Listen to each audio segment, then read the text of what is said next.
Welcome to Dr. Dan's channel. This is where we slow things down, zoom out, and examine the forces quietly reshaping our world, not through headlines or hype, but through structure, power, and long-term change. Today, we're addressing a belief that has become almost unquestioned, that artificial intelligence is the defining technology of our era, and that everything else is secondary. That assumption may already be wrong. Because while most attention remains fixed on the next AI model, a deeper transformation is unfolding beneath the surface. One that doesn't merely improve computation, but fundamentally redefines what computation is.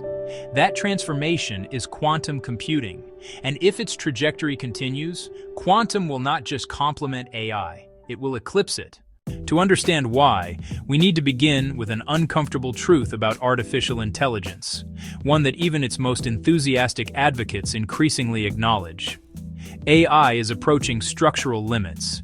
Every major advance in modern AI requires exponentially more resources, more data, more computing power, more energy, more physical infrastructure.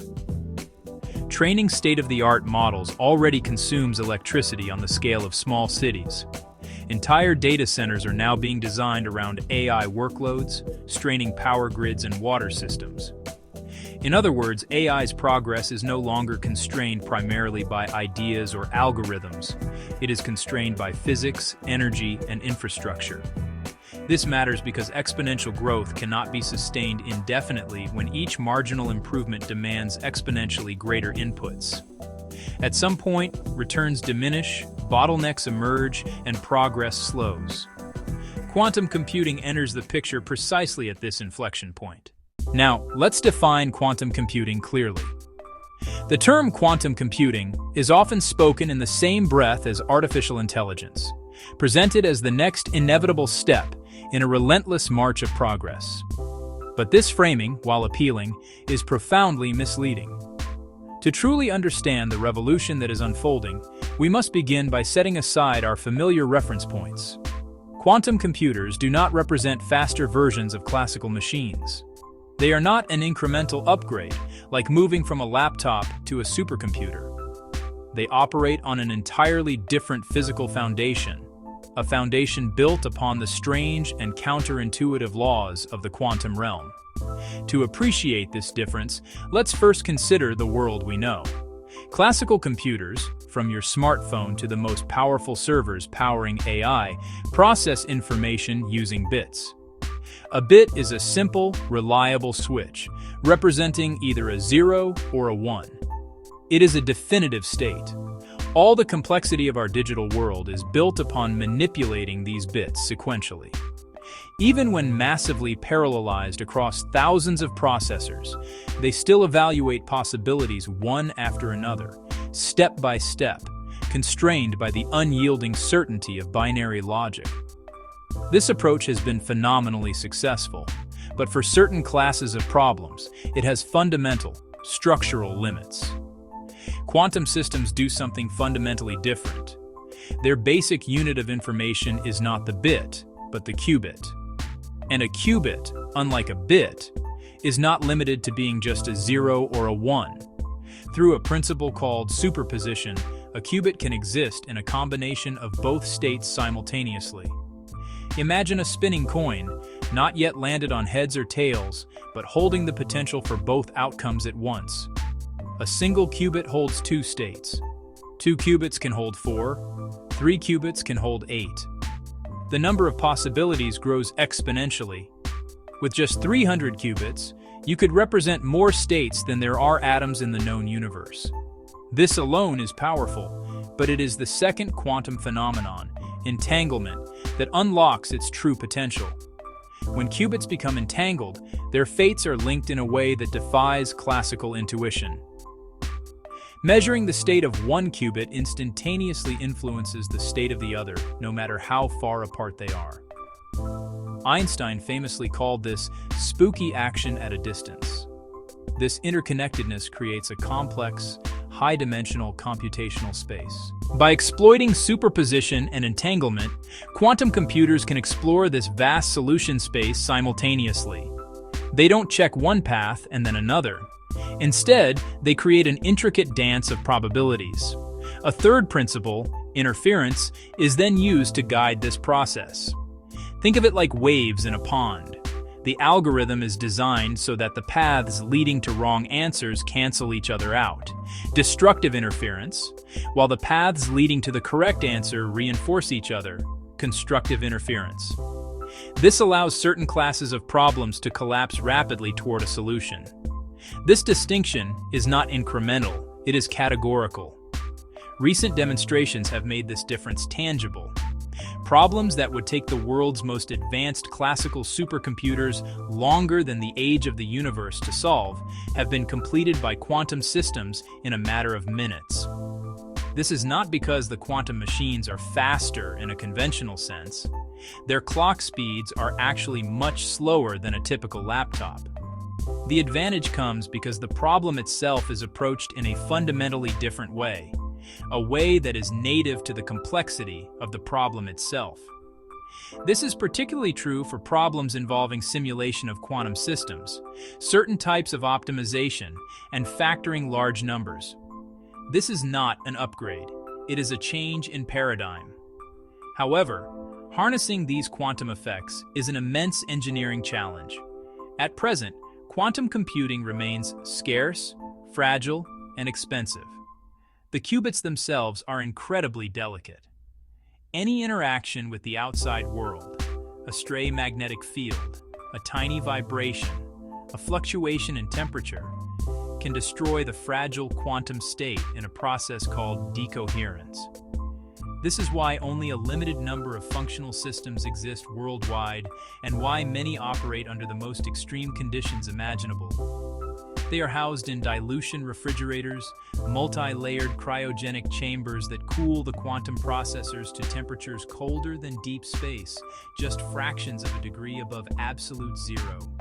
They must be shielded from all forms of environmental interference and maintained by highly specialized infrastructure and personnel. Building a useful quantum computer is not just a physics problem. It is one of the greatest engineering challenges of our time. But scarcity, particularly in technology, often signals immense strategic value. And in the world of quantum computing, this principle holds truer than ever. The difficulty of building these machines is precisely what makes them a geopolitical and economic prize of the highest order. Recognizing this, governments around the world are not just investing, they are mobilizing national resources on a scale typically reserved for defense or space exploration. We're witnessing a global race, a concerted effort by major economies to secure a foothold in this new computational landscape. This isn't merely about scientific prestige, it's about securing a decisive advantage for the coming century. An advantage in intelligence, in economics, and in national security. At the heart of this urgency is a quiet, invisible threat that is already unfolding. Adversaries, both state-sponsored and otherwise, are actively collecting and storing vast quantities of encrypted data. They are siphoning off everything from diplomatic cables and military communications to corporate trade secrets and private financial records. They cannot read this data today, but they are hoarding it with the explicit, calculated expectation that a future quantum computer will grant them the key. This practice has a name: harvest now, decrypt later. Every piece of encrypted data transmitted today, every secure email, every financial transaction, every classified document, is being captured and filed away, waiting for the day the locks can be broken.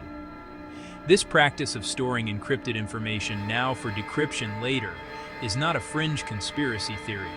It is a widely acknowledged strategy in the intelligence community, a ticking time bomb built on the growing belief that today's security assumptions are built on sand.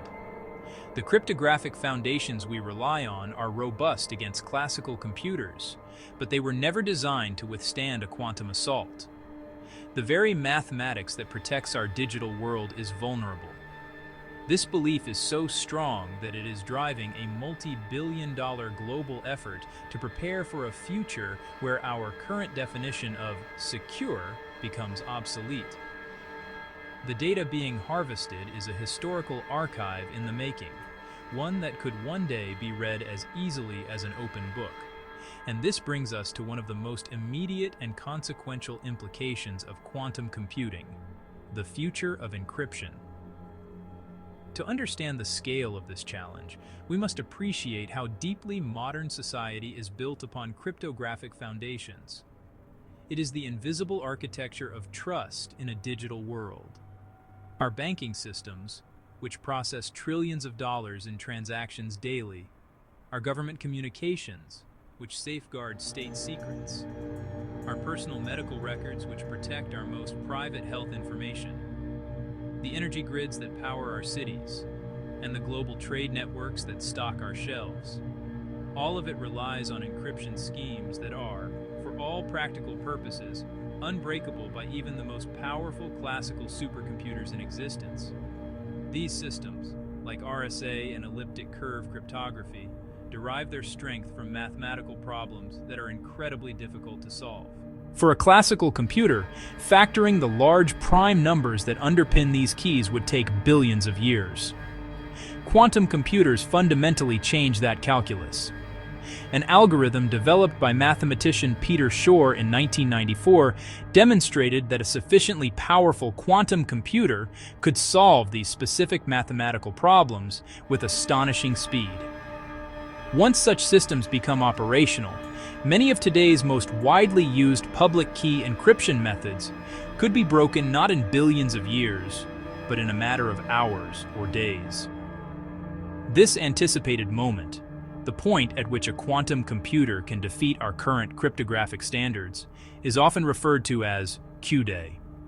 It would not merely be a technical milestone celebrated by scientists. It would be a systemic shock, a seismic event for global security and commerce. The consequences are profound. All data previously considered secure could suddenly become readable. The historical records harvested over decades, diplomatic archives, intelligence reports, corporate strategies, may suddenly be exposed, rewriting history and compromising long-term national security. Private communications, from personal emails to sensitive business negotiations, would be laid bare, and the data controlling our critical infrastructure, from power grids to water supplies, could become vulnerable to manipulation. Q-Day represents a retrospective threat, invalidating the security of our past and present all at once. The response to this looming threat has already begun. It has to. Around the world, a quiet and urgent transition is underway. Cryptographers and standards bodies, led by organizations like the U.S. National Institute of Standards and Technology, or NIST, have been working for years to develop and standardize a new generation of encryption algorithms. This field is known as post-quantum cryptography, or PQC. These new algorithms are designed to be secure against attacks from both classical and quantum computers, based on different mathematical problems believed to be hard for both. Governments are issuing directives and timelines for migrating their sensitive systems to these new standards. Technology firms and cloud providers are beginning the monumental task of transitioning their products and services to use quantum-resistant protocols. But this is not like a simple software update. It is a generational shift in our digital infrastructure. It requires identifying every system that uses vulnerable encryption, a process called a crypto inventory, and then carefully updating hardware, software, and protocols across vast, interconnected global networks. This transition takes immense time, careful coordination, and global alignment, and crucially, it cannot retroactively protect data that has already been captured. The information harvested and stored today will remain vulnerable, a permanent digital liability. The PQC transition only protects future communications. The race is not just to build a quantum computer, it is also a race to replace the locks before the key is fully forged. The consequences here are not theoretical, they are structural. Beyond security, quantum computing opens pathways that AI alone cannot. Consider drug discovery. Biological systems are governed by complex molecular interactions that quickly overwhelm classical simulation. AI can approximate patterns, but it cannot fully model quantum-level behavior. Quantum computers can. This makes it possible to simulate molecular interactions directly, accelerating the discovery of new drugs and enabling treatments tailored to individual biological profiles. Or consider climate modeling. Today's climate forecasts rely on simplifications because the full system is too complex to compute. Quantum systems offer the possibility of modeling entire climate dynamics with far greater fidelity, improving long-term planning and risk mitigation. In finance, logistics, energy distribution, and materials science, similar patterns emerge. Quantum computing does not merely optimize existing systems, it allows entirely new problem spaces to be explored. This distinction is critical. AI excels at recognizing patterns in existing data. Quantum computing excels at exploring realities that have never been observed before. This leads to a common misunderstanding. The future is not AI versus quantum. The future is convergence. Artificial intelligence running on quantum infrastructure would be categorically different from today's AI. Machine learning models could operate across exponentially richer computational landscapes, solving problems that are currently unspecifiable. In that convergence, the limiting factor will not be algorithms. It will be access to quantum infrastructure itself. Those who control quantum hardware, quantum networks, and quantum-secure systems will shape the next technological era.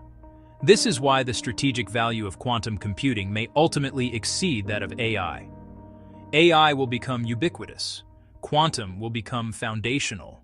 The timeline matters. Understanding the staggered arrival of quantum capabilities is not an academic exercise. It is the foundation of strategic planning for industries, governments, and entire economies.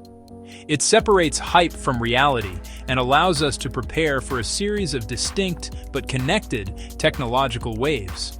In the near term, the first wave is already upon us. Quantum sensing and measurement technologies are quietly moving from laboratories into practical use. These devices leverage the exquisite sensitivity of quantum states to detect infinitesimal changes in their environment. Think of gravimeters that can map underground water reserves or hidden geological structures with unprecedented accuracy, or magnetometers that can create new windows into the human brain. These aren't science fiction, they are engineering realities, creating immediate value in fields from civil engineering and resource exploration to medical diagnostics and navigation systems that operate where GPS cannot. This initial phase is crucial because it builds the talent pipeline, refines the complex engineering, and establishes the supply chains necessary for the more ambitious stages to come. In the medium term, likely within the next 5 to 10 years, we will see the second wave, the era of noisy intermediate-scale quantum, or NISQ, computers. These machines, while not yet fully fault-tolerant, will possess enough power to begin impacting specific high-value problems. Quantum computing will start to make its presence felt in visible ways across key sectors. In pharmaceuticals, it will accelerate drug discovery by simulating molecular interactions that are impossible for even the most powerful supercomputers to model accurately. In finance, it will tackle complex optimization problems, refining trading strategies and risk models. And critically, this is the era where the cryptographic threat becomes acute. The processing power of these machines will begin to challenge the security of the public key encryption that underpins our entire digital world, forcing a global transition to new, quantum-resistant standards. In the longer term, as we move beyond the next decade, the third wave will arrive, the advent of fault-tolerant quantum computing. This is the point where the technology truly matures. With robust error correction, these machines will unlock their full potential, enabling quantum-enabled AI that may redefine what problem-solving itself looks like. This convergence could tackle challenges currently beyond our reach, from designing new catalysts for carbon capture to creating truly intelligent systems that can reason and discover in ways we can only begin to imagine. History suggests that transformative technologies are rarely obvious at the moment they matter most. They tend to develop quietly in the background, often misunderstood, widely underestimated, and frequently dismissed as impractical or niche. The early internet was seen as a tool for academics, not a global communication backbone. The first microprocessors were for calculators, not the engine of a personal computing revolution. These technologies incubate for years, even decades, their progress marked by incremental gains that are invisible to the outside world, until they suddenly cross a threshold and become unavoidable, reshaping society in their wake. Quantum computing appears to be following that exact pattern.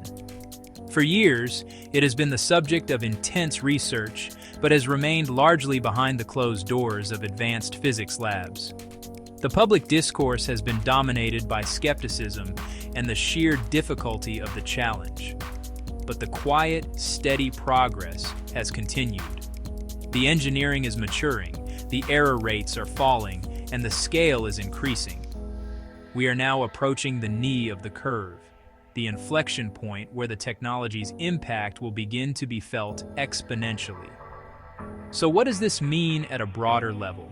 It means that focusing exclusively on the applications of AI without understanding the fundamental infrastructure being built beneath it risks missing the deeper and more significant shift underway. AI, as we know it today, is a powerful paradigm, but it is built on a computational foundation that is nearly a century old. It is reaching physical and economic limits in terms of energy consumption, data requirements, and the types of problems it can efficiently solve. AI may dominate the headlines and our daily conversations, but quantum computing is quietly reshaping the very foundations on which all future intelligent systems will operate. It is not a competitor to AI.